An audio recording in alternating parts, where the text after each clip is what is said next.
first set of the day will be played on Naro Station. Of course, Pro League is brought to you by SK Planet. Spawning up in the top right-hand position as the red Protoss from STX Seoul. His name is Deer. And his opponent spawning as a green Protoss on the left bottom position. His name is Flying, playing for Woongjin Stars.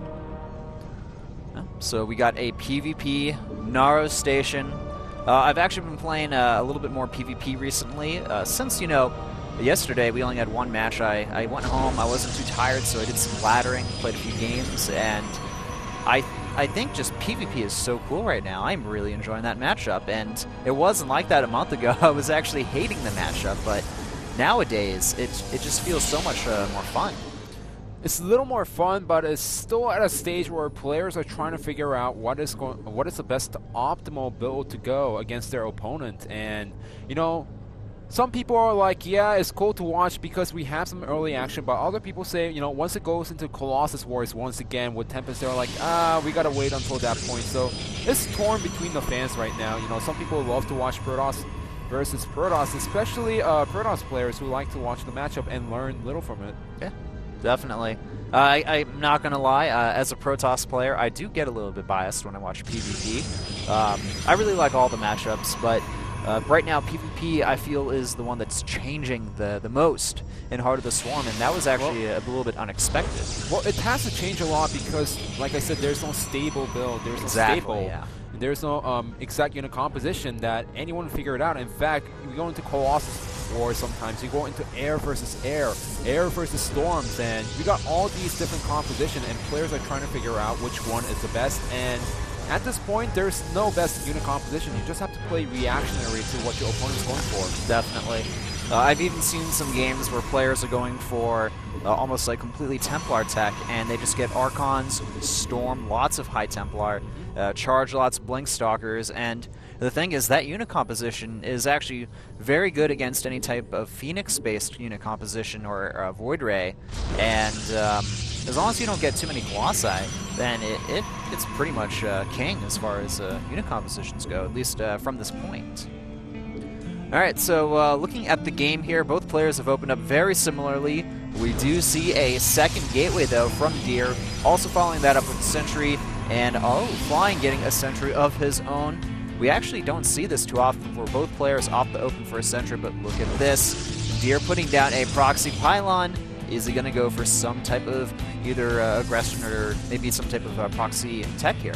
It's most likely going to be aggression, because if he wanted to hide the tech, he would have actually built the pylon earlier in the game. Remember, the Cybernetic core already finished the gate. Ward gate is already out of the way. He's getting the mothership core, and he already spent 100 minerals into getting the sentry. So he's just warping in the pylon over there. Maybe he'll build something there later on, or warp in few units. But it's for aggression, not to hide anything from his opponent at this point. Yep, and on the way here for Flying, we do have a Twilight Council, following that up with a second gateway as well. Currently, that Proxy Pylon from Deer not serving any purpose just quite yet. But now I'll look at this. We also have the addition of another gate from Flying, so basically he's going to go for some 3-gate Twilight pressure here, maybe go into DTs. And from Deer's side, we do see that Stargate tech in his main base. Yeah, so what Deer needs to do is get a Phoenix out or even an Oracle out, scout what his opponent is doing, and then start mass warping in units inside his main base while also keeping the mothership core inside his main base, because all Deer really needs to do at this point is defend against this attack. That's the only thing he could actually do at this point. Oh, unfortunately, that Stalker just barely missing that probe there. It's going to scurry on out of their looks of things, and it looks like the Oracle from Deer about to complete here. Very smart, sending out a Hallucinating Phoenix, both players around the same time, actually. And you know what? Both players got their early Sentry, which means that they get that Hallucinated Phoenix, the scout their opponent's tech out just a little bit faster, and that means they have more time to react. So who knows? Maybe we could see this becoming a more common thing in PvP. It is already a common thing from a lot of these players, and going for the Robo as soon as he sees the 3-gate blink, and going to use the Oracle to harass around, but he needs to make sure he doesn't send it in as soon as possible, because if not, then Flying is already expecting some Stargate units. So when the attack is happening, That's going to be the most optimal timing to get the Oracle in, but no, he knows that there aren't any Stalkers inside the main base. All right, the Oracle starting to do some damage here, but the Nexus Cannon goes down. It's going to force that Oracle away here, and it only manages to pop a few of the probes there.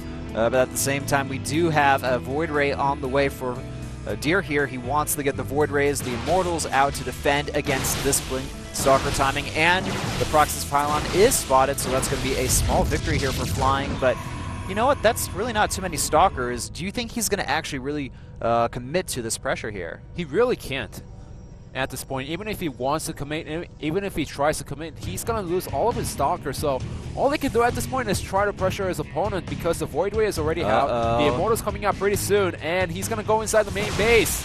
All right, the Stalkers are moving in here. The first Immortal does finish, and Flying actually getting some good surface area here. Going to try to focus down some of these units here. They do manage to blink out of there, but really not too much damage on either side there, from what I can see. And look at this. Nexus is going to go down. It is spotted instantly from Flying here, so you know, he's going to either have to follow this up with an expansion of his own or maybe go for some type of an attack here. Robo is the most common follow-up to this because Flying, he did have a sentry in this mix, which means that he's going to try to contain his opponent as long as possible. So Deer, knowing that his opponent has a sentry and going to put down the force field as long as possible, going for the Colossus and breaking down the force field, going for the counterattack. Really nice play by Deer. I have to say, most standard yet solid play from Deer. Oh, absolutely. This is looking very standard, very Wings of Liberty style as well.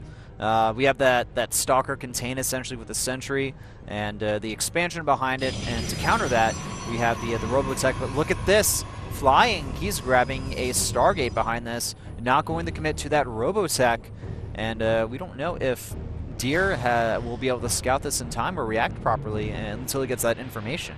Well, at the maximum, he's going to have only 1 or 2 Void Rays if Deer decides to push out and not take an expansion for himself. There's a Colossus out on the way, and as soon as that finishes, he's going to push down on the map and not going to look back. He's going to go for it. Yeah, and Flying, if he's not on top of his micro here, he could lose a lot of those units there. And really, if you think about it, he only has Stalkers right now. His Stargate tech just finishing up here, but we don't know exactly what kind of tech. Oh, nice snipe there from Deer. Grabbing one of those Stalkers, actually a little bit of a mistake from Flying, it seems. And even getting the thermal lance, but look at this now with the Colossus out. He's going to push down the ramp, and Flying, he's going to force back. Yep, Flying going to get out of there, not losing any more Stalkers. He is making Void Rays at this point, though, so really just going back to PvP, we don't know what's going to happen, man. It's just such a weird matchup. A nice snipe there, grabbing one of those sentries before moving and blinking back. But as we can see right now, Flying behind in supply, but ahead in economy. Ahead in economy, and he's slowly stacking up the Void Ray count. His opponent is not looking to get additional Void Rays. He does have the Oracle, but he needs to scout what his opponent is doing, because if not, if he falls behind in air, it's going to be hard for him to come back to win this game. Because remember, Deer right now is committing to the Robotech, which is pretty much strong ground army, but no answer against the air from Flying. So he needs to know what Flying is doing. Maybe get the Templars out, maybe even go for, 2 or 3 Stargates and get those Void Rays out, because now he needs to scout this right away. But he does see the Void Ray, and he sees the second Void Ray out, so now he knows that Flying is switching over to Sky Toss. Indeed, so we do see a Void Ray in production now from Deer here.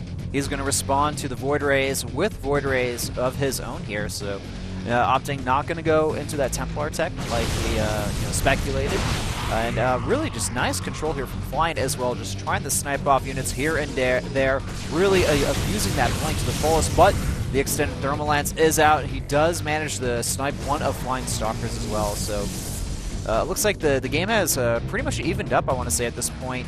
We can't really see Deer attacking in the Flying, but Flying certainly can't do any damage to Deer as well. Yeah, well, Deer is suffocating a little bit here. He knows that his Nexus is much later than his opponent's, and he knows that he needs to deal some damage. But because of the Blink Stalkers, because of the possibility of Blink Stalkers blinking into the main base and killing every single probe, he cannot easily push out on the map, and He's trying his best, but Flying is gaining a little advantage throughout this whole game with the better economy and now getting slightly better tech with one more Void Ray under his belt. Exactly, that double Stargate on the way here. This Oracle, it can't actually do any damage, but the cool thing about it is, you know what? I see Flying's main and natural, and they both have Stalkers in it that aren't part of his main army. Seems like he wants to harass and then recall out at the last second, so let's see how much damage it could do with those 3 Void Rays. Uh-oh, but looks like Deer wants to move across the map now, and the Void Rays, they're moving in to that natural nexus. They're going to charge up, but Photon Overcharge goes down, and now the Void Rays looks like they are going to back out here. They do not want to commit to this attack here, but I love the idea behind what Flying was trying to accomplish here, trying to, you know, catch his opponent a little bit off guard. And even if this unit's can't get caught off guard, all he has to do is recall in time, and he's going to be fine. Yeah. All right, so at this point, both players a little bit of a standoff here, but Flying really starting to fly ahead in the supplies here.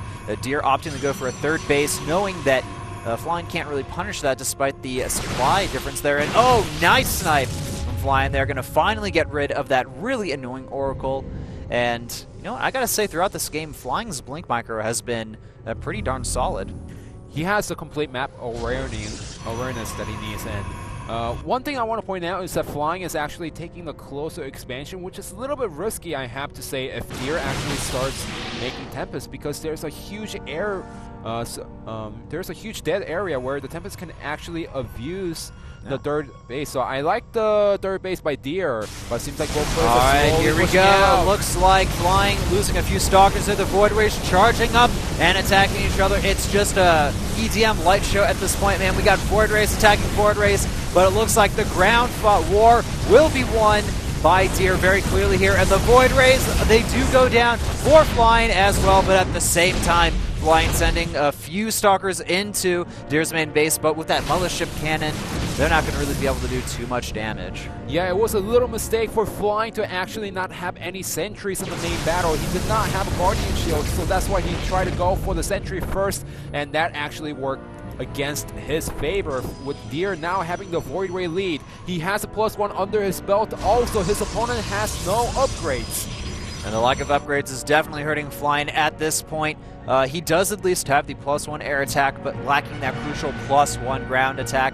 And Flying, he doesn't know about that 3rd, but it looks like he's going to go for a main attack. He can pretty much do whatever he wants at this point. He's going to go ahead and grab a proxy pylon, put that up near Flying's base here and prepare for a big attack. And, you know, based on the supply differential here, I can't see Flying really defending against this. Yeah, and there's no Nexus Cannon to actually support him either at this point, so all Deer really needs to do is go press him for the attack, and there's no way that Flying can actually defend against this Zalad Colossus Void Ray army from Deer. It's just looking way too solid and strong overall. The Zalots definitely have been worth their weight in gold this game, and winning the Void Ray Air War also very crucial victory for Deer, allowing him to press this advantage against Flying, not having to worry about a few extra Void Rays on his opponent's side here. Yeah, but it seems like Deer wants to play as safe as possible. Remember, he doesn't know how many Void Rays his opponent stacked up at this point. He does see the 3rd base, and now he's going to press forward for it. All right, Deer moving in, going to try to take out these pylons, and maybe is he going to go for the probes? Nope. Deciding, I'm going to take out that Nexus. I don't want you equaling me on economy. And Flying, I mean, he can't do anything right now. He's just forced to defend. Yeah, I mean, he doesn't have the ground army, and the Void Ray count is so similar. In fact, Deer has one more Void Ray, and now he's going to charge him for the attack. All right, the Void Rays are charged up from both sides here, and we do have a solid amount of Stalkers on Deer's side here, but the Void Rays, they've managed to actually win on Flying's side. Wait a second, no, the last Void Ray goes down, barely missing that last one, and there it is, GG. First game goes to Deer over Flying. Little mistake by Deer at the end by not target firing his opponent's Void Rays. However, he did have the Stalkers from the ground actually supporting, and there was too many Zalas for Flying to defend, even if he won the battle in the air. So Deer now on a 5-game winning streak, guys. This guy, watch out, man. Deer's coming for you. That was some very solid all-around play from him.